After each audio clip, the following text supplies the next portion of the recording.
മർക്കോസ് എഴുതിയ സുവിശേഷം 4-ാം അധ്യായം അതിൻ്റെ 26 മുതൽ 28 വരെയുള്ള വാക്യങ്ങളിൽ ഇങ്ങനെ വായിക്കുന്നു. പിന്നെ അവൻ പറഞ്ഞത്, ദൈവരാജ്യം ഒരു മനുഷ്യൻ മണ്ണിൽ വിത്തെറിഞ്ഞ ശേഷം രാവും പകലും ഉറങ്ങിയും എഴുന്നേറ്റും ഇരിക്കെ അവൻ അറിയാതെ വിത്ത് മുളച്ചു വളരുന്നത് പോലെ ആകുന്നു. ഭൂമി സ്വയമായി മുമ്പേ ഞാറും, പിന്നെ കതിരും, പിന്നെ കതിരിൽ നിറഞ്ഞ മണിയും ഇങ്ങനെ വിളയുന്നു. കർത്താവോട് പറഞ്ഞത്, ദൈവരാജ്യം ഈ ഭൂമിക്ക് സദൃശ്യമാണ്. വിത്ത് വിതച്ചതിന് ശേഷം കൊയ്ത്തു വരെയുള്ള സമയം, അതിൻ്റെ ഇടയ്ക്കുള്ള സമയം വിത്ത് വിതയ്ക്കുന്നവന് വലുതായി ഒന്നും ചെയ്യുവാനില്ല. ഭൂമിയിൽ അതിൻ്റേതായിട്ടുള്ള ഒരു ശക്തിയുണ്ട്. ഒരു ജീവനുള്ള വിത്ത് അതിൽ വീണ് കഴിഞ്ഞാൽ ആ വിത്ത് മുളച്ച് അത് ഒരു വിളവ് പുറപ്പെടുവിക്കുവാൻ തക്കവണ്ണം സാധിക്കും. എന്നാൽ ഭൂമിയുടെ പല ഭാഗങ്ങളും നമുക്കറിയാം മണലാരണ്യങ്ങളാണ്. അവിടെ വിത്ത് വിതച്ചാൽ ഒരു വിളവ് നമുക്ക് ലഭിക്കുകയില്ല. സങ്കീർത്തനങ്ങൾ അതിൻ്റെ 107-ാം അധ്യായം 33-34 വാക്യങ്ങളിൽ നാം ഇങ്ങനെ വായിക്കുന്നു. നിവാസികളുടെ ദുഷ്ടത നിമിത്തം അവൻ നദികളെ മരുഭൂമിയും നീരുറവുകളെ വരണ്ട നിലവും ഫലപ്രദമായ ഭൂമിയെ ഉവർനിലവുമാക്കി. അവൻ മരുഭൂമിയെ ജലതടാകവും വരണ്ട നിലത്തെ നീരുറവുകളും ആക്കി. ഈ ഭൂമി മരുഭൂമിയായിരിക്കുന്ന സ്ഥലം ഇന്ന് അതിനെ ഒരു മലർവാടിയാക്കി മാറ്റുവാൻ, ഫലഭൂയിഷ്ടമായ ഒരു ഭൂമിയാക്കി മാറ്റുവാൻ തക്കവണ്ണം ദൈവത്തിന് സാധിക്കും. എന്നാൽ അതേസമയം ഫലഭൂയിഷ്ടമായ ഒരു നിലം ഉവർനിലമാക്കി മാറ്റുവാനും ദൈവത്തിന് സാധിക്കും. ദൈവത്തിന് വിരുദ്ധമായി മനുഷ്യൻ പാപം ചെയ്യുമ്പോൾ ദൈവം ആ ഭൂമിയെ ശപിക്കുകയും അങ്ങനെ മലർവാടിയായിരുന്ന ഭൂമി മരുഭൂമിയായി തീരുവാൻ തക്കവണ്ണം ഇടയായി തീരുകയും ചെയ്യുന്നുവെന്ന് നമ്മൂടെ വായിക്കുന്നു. അതേസമയം ദൈവത്തിൻ്റെ അനുഗ്രഹം, ദൈവത്തിൻ്റെ ദൃഷ്ടി ഒരു ഭൂമിയുടെ മേൽ വരുമ്പോൾ, ദൈവത്തിൻ്റെ സാന്നിധ്യം ആ ഭൂമിയിലേക്ക് ഇറങ്ങി വരുമ്പോൾ ആ നിലം ഫലഭൂയിഷ്ടമായ ഒരു നിലമായി മാറുകയും ചെയ്യുന്നു. ഇതുപോലെ തന്നെ മനുഷ്യന്റെ ജീവിതവും, പല ജീവിതങ്ങളെയും നാം നോക്കിയാൽ മരുഭൂമിയുടെ അവസ്ഥയിൽ ജീവിക്കുന്ന ജീവിതങ്ങളുണ്ട്. ഫലഭൂയിഷ്ടമായ യാതൊന്നും അവരുടെ ജീവിതത്തിൽ കാണാതെ വണ്ണം, ദൈവത്തിൻ്റെ അനുഗ്രഹങ്ങളെ അവരുടെ ജീവിതത്തിൽ ഇല്ലാതെ വണ്ണം, ദൈവത്തിൻ്റെ സമാധാനമോ സന്തോഷമോ അനുഗ്രഹമോ സമൃദ്ധിയോ അവരുടെ ജീവിതത്തിൽ ഇല്ലാതെ വണ്ണം ജീവിക്കുന്ന അനേക ജീവിതങ്ങളെ നമുക്ക് കാണുവാൻ സാധിക്കും. വരണ്ട നിലത്തെ, ഉവർനിലത്തെ മരുഭൂമിയെ ദൈവത്തിന് ഫലഭൂഷ്ടമായ മലർവാടിയാക്കി തീർക്കുവാൻ സാധിക്കുമെങ്കിൽ, മനുഷ്യ ജീവിതത്തിലും ദൈവരാജ്യം വരുമ്പോൾ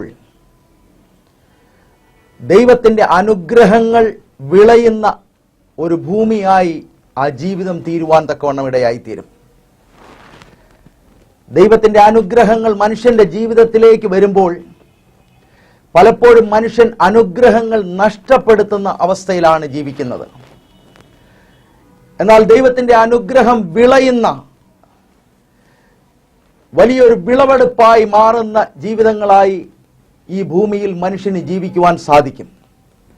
കർത്താവ് ഇവിടെ മനുഷ്യ ജീവിതത്തെക്കുറിച്ചാണ് പറഞ്ഞത്. ഒരുവൻ പോയി വിത്ത് വിതയ്ക്കുന്നു, അതിനുശേഷം പോയി ഉറങ്ങുകയോ ഉണർന്നിരിക്കുകയോ ചെയ്യട്ടെ. ആ വിത്തിനെ മുളപ്പിക്കുന്നതും അതിനെ വളർത്തുന്നതും അതിനെ ഒരു വിളവാക്കി മാറ്റുന്നതും ദൈവമാകുന്നു. ദൈവം ആ ശക്തി ഭൂമിക്ക് കൊടുത്തിട്ടുണ്ട്. ഭൂമി അത് തക്ക സമയത്ത് ഉപയോഗിച്ച് ആ വിത്തിനെ ഒരു വിളവാക്കി മാറ്റുന്നു. അതുപോലെ തന്നെ മനുഷ്യന്റെ ജീവിതത്തിലേക്കും ദൈവരാജ്യം വരുമ്പോൾ ദൈവം ഒരു ശക്തി ആ മനുഷ്യ ജീവിതത്തിൽ നൽകുന്നു. ദൈവത്തിൻ്റെ അനുഗ്രഹത്തിൻ്റെ വചനങ്ങൾ അവരുടെ ജീവിതത്തിലേക്ക് വരുമ്പോൾ, ദൈവത്തിൻ്റെ അനുഗ്രഹത്തിൻ്റെ പ്രവൃത്തികൾ അവരുടെ ജീവിതത്തിലേക്ക് വരുമ്പോൾ അത് ഒരു വിളവായി മാറുന്ന ഒരവസ്ഥയിലേക്ക് വരുവാൻ തക്കവണ്ണം ഇടയായിത്തീരും. ഒരു മനുഷ്യന്റെ ജീവിതത്തിലേക്ക് ദൈവരാജ്യം വരുവാൻ റോമർക്ക് എഴുതിയ ലേഖനം 10-ാം അധ്യായം 9-ാം വാക്യത്തിൽ നാം ഇങ്ങനെ വായിക്കുന്നു.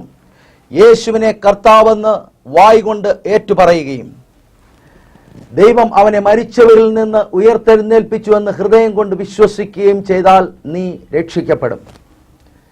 കർത്താവായ യേശു ക്രിസ്തു എൻ്റെ പാപത്തിൻ്റെ പരിഹാരത്തിനായി ഈ ഭൂമിയിലേക്ക് വന്ന് ഈ ഭൂമിയിൽ ജീവിച്ച് ക്രൂശിൽ ഒരു യാഗമായി തീർന്നു എന്ന് ഞാൻ വിശ്വസിക്കുകയും അതെൻ്റെ വായ് കൊണ്ട് ഞാൻ ഏറ്റുപറയുകയും താൻ മരിച്ചു അടക്കപ്പെട്ട് മൂന്നാം നാൾ ഉയർത്തെഴുന്നേറ്റു എന്ന് എൻ്റെ ഹൃദയം കൊണ്ട് വിശ്വസിക്കുകയും ഞാൻ ചെയ്യുമ്പോൾ ദൈവരാജ്യം എൻ്റെ ഉള്ളിലേക്ക് വരുവാൻ തക്കവണ്ണം ഇടയായിത്തീരും. ദൈവരാജ്യം ഒരു മനുഷ്യന്റെ ജീവിതത്തിലേക്ക് വരുമ്പോൾ ദൈവത്തിൻ്റെ അനുഗ്രഹങ്ങളുടെ ഒരു വിളനിലമായി ആ ജീവിതം മാറുകയാണ് ചെയ്യുന്നത്. എന്നാൽ യേശു കർത്താവിനെ സ്വന്തം രക്ഷകനായി സ്വീകരിച്ചിട്ടില്ലാത്ത ജീവിതങ്ങൾ വിതയ്ക്കുമ്പോൾ ദൈവത്തിൻ്റെ വചനം പറയുന്നു, ഹോശയ്യായുടെ പുസ്തകം അതിൻ്റെ 8-ാം അധ്യായം അതിൻ്റെ 7-ാം വാക്യത്തിൽ, അവർ കാറ്റ് വിതച്ച് ചുഴലിക്കാറ്റ് കൊയ്യുന്നു. കാറ്റ് വിതയ്ക്കുക എന്ന് പറഞ്ഞാൽ കൈകൊണ്ട് നാം വിത്ത് എടുക്കുമ്പോൾ നമ്മളുടെ കൈ നിറയെ വിത്താണ് വരുന്നത്. എന്നാൽ കാറ്റ് നമ്മളുടെ കയ്യിലെടുക്കുമ്പോൾ അത് കാണാനായിട്ട് ഒന്നും തന്നെയില്ല. അത് വിതയ്ക്കുമ്പോൾ കൊയ്ത്തും അവിടെ ഒന്നും തന്നെയില്ല. ശൂന്യത പല ജീവിതങ്ങളിലും അനുഭവപ്പെടുന്നു. വരൾച്ച പല ജീവിതങ്ങളിലും അനുഭവപ്പെടുന്നു. സമാധാനമില്ലായ്മ പല ജീവിതങ്ങളിലും അനുഭവപ്പെടുന്നു. സന്തോഷമില്ലായ്മ, സമൃദ്ധിയില്ലായ്മയുടെ ഒരു ജീവിതം ജീവിക്കുന്ന അനേകർ ഇന്ന് ഈ ഭൂമിയിലുണ്ട്. എന്നാൽ ദൈവരാജ്യം ഒരുവന്റെ ഉള്ളിലേക്ക് വരുമ്പോൾ അവന്റെ ജീവിതം ദൈവത്തിൻ്റെ അനുഗ്രഹങ്ങളെ പ്രാപിക്കുവാൻ തക്കവണ്ണമുള്ള ഒരു നിലമായി മാറുന്നു. ദൈവം അതിന് ഉള്ള ശക്തി ആ ജീവിതത്തിൽ കൊടുക്കുന്നു. ദൈവം അതിന് ഒരു വിളവ് കൊടുക്കുന്ന ദൈവമാണ്. ആദ്യമായി നാം നോക്കുമ്പോൾ മനുഷ്യൻ ഏറ്റവും അവൻ്റെ ജീവിതത്തിൽ ആഗ്രഹിക്കുന്ന ഒരു കാര്യമാണ് സമാധാനം. തൻ്റെ ജീവിതത്തിൻ്റെ എല്ലാ മേഖലകളിലും സമാധാനം അനുഭവിക്കുവാൻ ഏത് മനുഷ്യനും ആഗ്രഹിക്കുന്നു. മനുഷ്യ ജീവിതത്തിൽ സമാധാനം നൽകുവാൻ ദൈവത്തിന് മാത്രമേ സാധിക്കുകയുള്ളൂ. യെശയ്യാ പുസ്തകം 26-ാം അധ്യായം 3-ാം വാക്യത്തിൽ നാം ഇങ്ങനെ വായിക്കുന്നു, സ്ഥിരമാനസൻ എന്നിൽ ആശ്രയം വെച്ചിരിക്കാൽ ഞാൻ അവനെ പൂർണ്ണ സമാധാനത്തിൽ കാക്കും. മനുഷ്യ ജീവിതത്തിൽ പൂർണ്ണ സമാധാനം നൽകുവാൻ ദൈവത്തിന് മാത്രമേ സാധിക്കുകയുള്ളൂ. കർത്താവായ യേശു ക്രിസ്തു ഇങ്ങനെ അരുളി ചെയ്തു, ഞാൻ എൻ്റെ സമാധാനം നിങ്ങൾക്ക് തന്നേച്ചു പോകുന്നു, ലോകം തരുന്നത് പോലെ അല്ല താനും. ഈ ലോകത്തിന് അല്പമായ സമാധാനം നമുക്ക് തരുവാൻ സാധിക്കും. എന്നാൽ എന്നേക്കും നിലനിൽക്കുന്ന ഈ ജീവിതത്തിൻ്റെ ഒരു സാഹചര്യങ്ങളും നഷ്ടപ്പെട്ടു പോകാത്ത ഒരു സമാധാനം ദൈവത്തിന് മാത്രമേ നമ്മളുടെ ജീവിതത്തിൽ തരുവാൻ സാധിക്കുകയുള്ളൂ.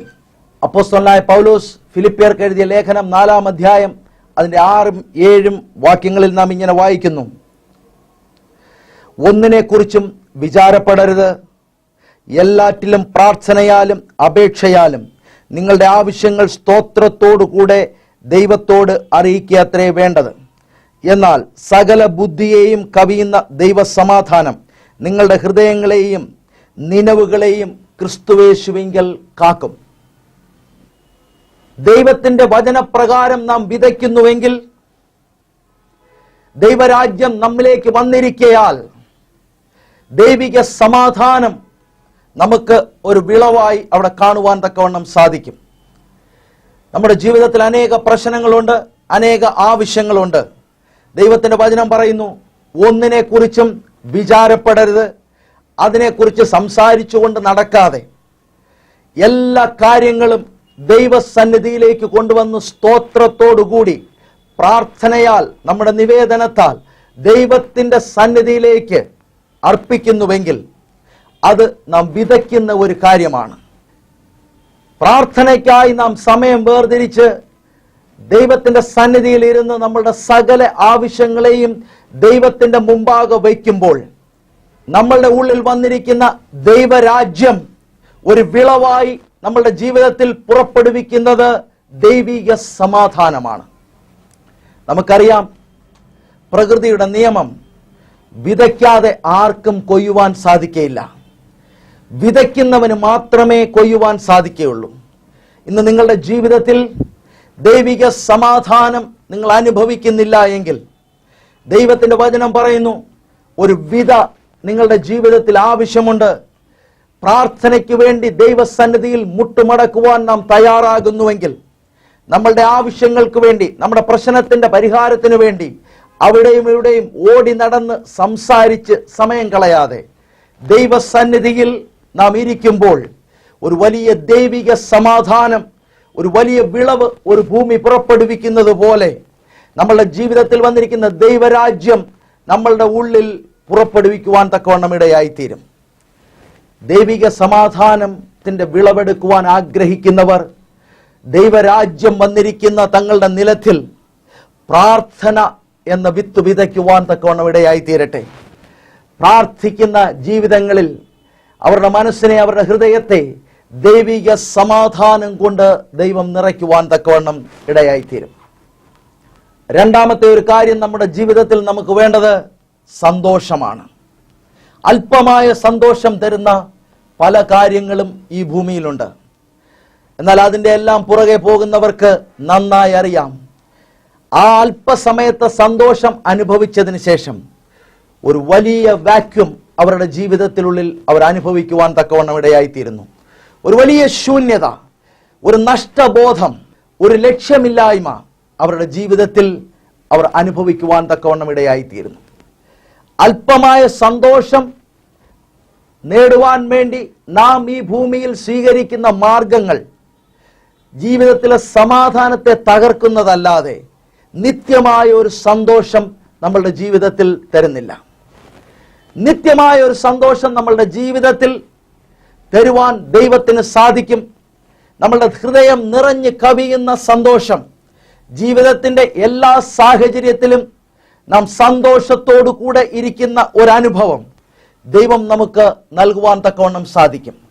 നമ്മുടെ ജീവിതത്തിൻ്റെ നല്ല സമയങ്ങളിൽ മാത്രമല്ല, നാം ജീവിതത്തിലെ വെല്ലുവിളികളെ നേരിടുന്ന സമയത്തും, നാം നമ്മുടെ ജീവിതത്തിലെ അനേക ബുദ്ധിമുട്ടുകളിലൂടെ കടന്നു പോകുന്ന സമയത്തും ഒരു വലിയ ദൈവിക സന്തോഷം കൊണ്ട് ദൈവത്തിന് നമ്മുടെ ഹൃദയത്തെ നിറയ്ക്കുവാൻ സാധിക്കും. കാരണം ദൈവരാജ്യം നമ്മളുടെ ഉള്ളിൽ വന്നിരിക്കുകയാണ്. നാം വിതയ്ക്കുവാൻ തയ്യാറാകുന്നു എങ്കിൽ ദൈവം ഒരു വലിയ കൊയ്ത്ത് നൽകുവാൻ തക്കവണ്ണം നമ്മളുടെ ജീവിതത്തിൽ ദൈവരാജ്യത്തെ സ്ഥാപിച്ചിരിക്കുകയാണ്. ഈ സന്തോഷം നമ്മളുടെ ജീവിതത്തിൽ പ്രാപിക്കുവാൻ ദൈവത്തിൻ്റെ വചനം പറയുന്നു, കണ്ണുനീരോടെ വിതയ്ക്കുന്നവർ ആർപ്പോടെ കൊയ്യും. ഈ വിതയ്ക്കുന്ന കാര്യത്തെക്കുറിച്ച് കർത്താവായ യേശു ക്രിസ്തു പറഞ്ഞത്, വിതയ്ക്കുന്നവൻ വിതയ്ക്കുവാൻ പുറപ്പെട്ടു. പിന്നീട് ശിഷ്യന്മാർ തന്നോട് ചോദിച്ചപ്പോൾ, ഈ വിതയ്ക്കുന്നത്, ഈ വിത്ത് എന്ന് പറയുന്നത് ദൈവത്തിൻ്റെ വചനമാണെന്ന് താൻ പറയുവാൻ തക്കവണ്ണം ഇടയായി. ദൈവം നമ്മെ ഏൽപ്പിച്ചിരിക്കുന്ന ദൈവത്തിൻ്റെ വചനം മറ്റുള്ള ജീവിതങ്ങളിലേക്കും നാം പകരുമ്പോൾ, മറ്റുള്ളവരോട് ദൈവത്തിൻ്റെ വചനം നാം ഷെയർ ചെയ്യുമ്പോൾ ഒരു വലിയ ദൈവിക സമാധാനം, ദൈവിക സന്തോഷം, ദൈവത്തിൻ്റെ രക്ഷയാണ് നാം അവരുടെ ജീവിതത്തിൽ പകരുന്നത്. അത് ദൈവത്തിന് ഏറ്റവും ഇഷ്ടമുള്ള കാര്യമാണ്. അങ്ങനെ നാം ഒരു വിതയ്ക്കുമ്പോൾ നമ്മളുടെ ഉള്ളിൽ ദൈവരാജ്യമുള്ളതിനാൽ ആ ദൈവരാജ്യത്തിനൊരു ശക്തിയുണ്ട്. നാം ദൈവവചനം വിതയ്ക്കുന്നത് നിമിത്തം ഒരു വലിയ ദൈവിക സന്തോഷം നമ്മളുടെ ഉള്ളിൽ നിറയുവാൻ തക്കവണ്ണം ഇടയായിത്തീരും.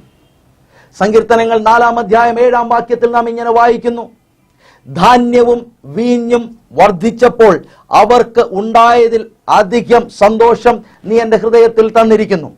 നമുക്കറിയാം, ഈ ഭൂമിയിലെ പല നേട്ടങ്ങൾ മനുഷ്യൻ വരിക്കുമ്പോൾ, പല ലാഭം അവരുടെ ജീവിതത്തിൽ ഉണ്ടാകുമ്പോൾ അവർ സന്തോഷിക്കാറുണ്ട്. നമ്മെ ഏൽപ്പിച്ചിരിക്കുന്ന ദൈവത്തിൻ്റെ വചനം നാം മറ്റുള്ളവരുമായി ഷെയർ ചെയ്യുമ്പോൾ ഒരു വലിയ കൊയ്ത്തായി നമ്മളുടെ ജീവിതത്തിൽ ദൈവിക സന്തോഷം നിറയുവാൻ തക്കവണ്ണം ഇടയായിത്തീരും. കർത്താവ് ഇങ്ങനെ ഒരു ഉദാഹരണം പറഞ്ഞു. ഒരുവൻ വിദേശത്തേക്ക് പോകുമ്പോൾ തൻ്റെ 3 ദാസന്മാരെ വിളിച്ച്, ഒരാൾക്ക് 5 താലന്ത്, ഒരാൾക്ക് 2 താലന്ത്, ഒരാൾക്ക് 1 താലന്ത് നൽകുവാൻ തക്കവണ്ണം ഇടയായി.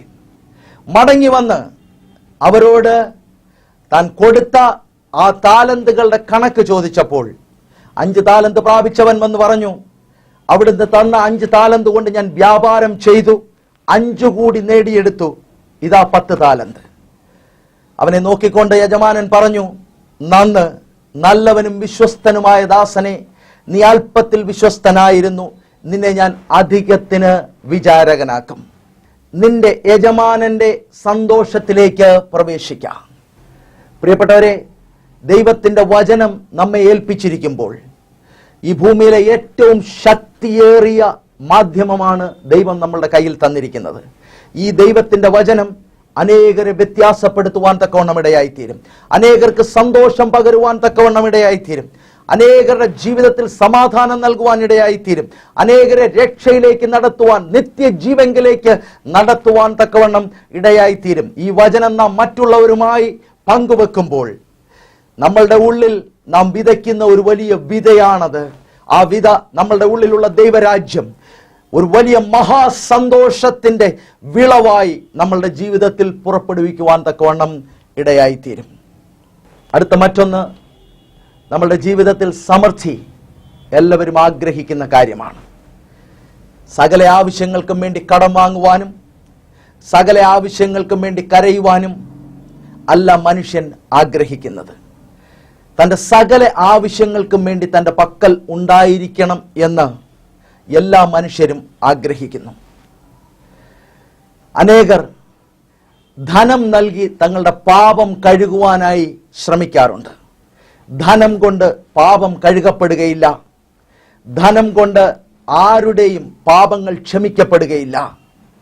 കർത്താവായ യേശു ക്രിസ്തുവിന്റെ ക്രൂശിലെ മരണത്താൽ, താൻ ചിന്തിയ പുണ്യാഹ രക്തത്താൽ മാത്രമേ മനുഷ്യന്റെ പാപം കഴുകപ്പെടുന്നുള്ളൂ.